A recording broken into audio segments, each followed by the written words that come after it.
Good morning, St. Francis, and good morning, people of God. It is Monday, the 16th day of September, 2024, Monday of the 24th week of the year, the 24th week in Ordinary Time. We also honor today the memory of two of the greatest of the martyrs in the early church. Again, there were many great martyrs, but these two, Cornelius and Cyprian. Cornelius, who was a pope, actually he was the Bishop of Rome, that will eventually become known as the Pope, but at Cornelius' time, he was basically the Bishop of the city of Rome, and Cyprian, who I believe was Bishop of the city of Carthage on the coast of North Africa. Both of them martyred. They must have had some relationship to each other. And again, I think there was recorded a kind of a friendship and a working together for each of them in caring for the various communities within this time period of Christianity. They were both martyred, I believe, during the persecutions of the Emperor Decius, which was in the 3rd century, in the 200s. So remembering them and the work that they did to help people understand what it meant to be part of the life of God, even to the point, unfortunately, of death, but the sense in which not giving up and not letting a state that was confused or frightened or whatever it is of this Christian movement gain a victory, that would stop and not enable the Christian movement to keep moving forward. Coming to you also this morning from the coast, as you can see, there is a lull in the storms that have plagued this area since yesterday. Again, and it's in this generalized area, the lower coast of North Carolina, the upper coast of South Carolina, with whatever tropical storm this is that has come in. Not supposed to be doing what it did, but it certainly did what it did. And so, as you can see, there's flooding everywhere. And so it's just bizarre. And of course, we have to have a priest retreat in the midst of this. So again, September is becoming more and more a month of storms here in the Carolina coast, and maybe we should evaluate how we are doing these kinds of things and what's going on. So, we'll see how many priests actually get down to enjoy this time away and this retreat away. Wind's still kind of picking up everywhere, but the rain is kind of abated a bit. So we'll see what happens. Our readings for today, continuing the first letters of the Corinthians, this chapter 11, one of the greatest parts of the letter to the Corinthians, in which basically Paul again chides. You remember, the first letter of the Corinthians begins with a lot of praise and a lot of hope and how wonderful the church of Corinth is. Now we come to chapter 11, and Paul is beefing up his criticism of how the church conducts itself, how the community of believers conduct itself. And here we have sort of an insight into, again, how the Eucharist was celebrated in these very first centuries, the very first decades of Christianity. And it seems to have been part of a larger meal.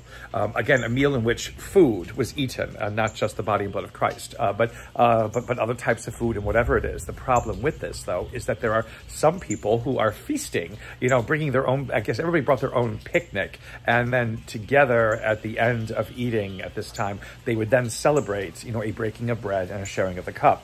But people are bringing feasts while other people don't have anything to bring because they're the poor, and no one is sharing with anybody. And some of them, Paul even says, are getting drunk.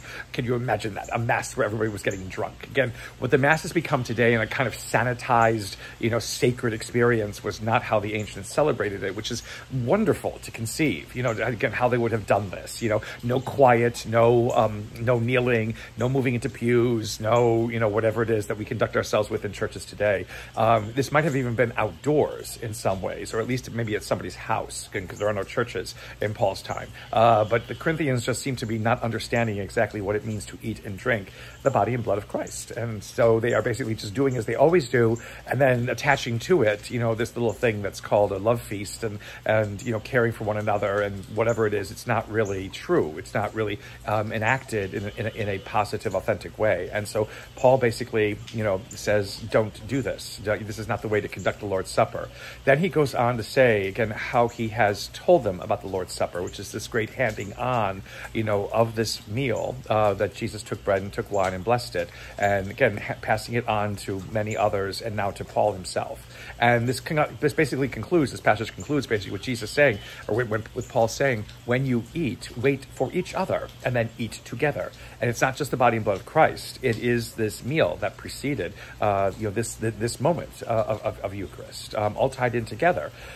what would it be like, again, if we did celebrate a meal together, and then at the end of that meal, celebrated that meal that unites us even more than the meal we celebrated together? That's kind of where Paul is leading us today to consider, again, how we celebrate Mass in this contemporary world.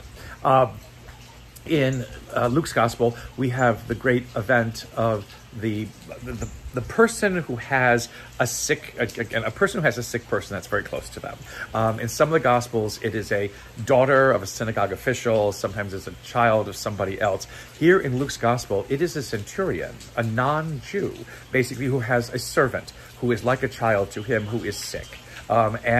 And basically, the apostles go to Jesus and say, this man has helped, build synagogues and things like that. Even though he's not a Jew, he is a Roman officer, and his child is sick, or his servant is sick, and can we not help them? But the centurion, intervenes and says, look, I'm not a Jew, and I'm not a believer. I do know that what you can do can be done, but don't come to my house. But I know that if you say the word, my servant will be healed. Now that becomes the root of, Lord, I am not worthy, to receive you, but only say the word and come under my roof, or whatever it is, and my soul shall be healed. Again, we look at that many times as like our unworthiness. No, but it comes from the centurion, in which the centurion basically says, I know you can do this. Even though I am not the person, who would be first in line, to receive these kinds of things, I still know that you can do this. And would you please do that? And Jesus calls this an act of faith. And the servant, or whatever it is healed. How wonderful, again, that is. And that's really how we should understand always, that statement after behold the Lamb of God, Lord, I am not worthy, is not about the fact that I shouldn't approach. It is how much we recognize God's power, to do what it is that God needs to be done in us, and that we let nothing stand in the way of God doing that. A blessed day, St. Francis and people of God. Pray for the priests and this priest retreat. May the Lord give you his peace.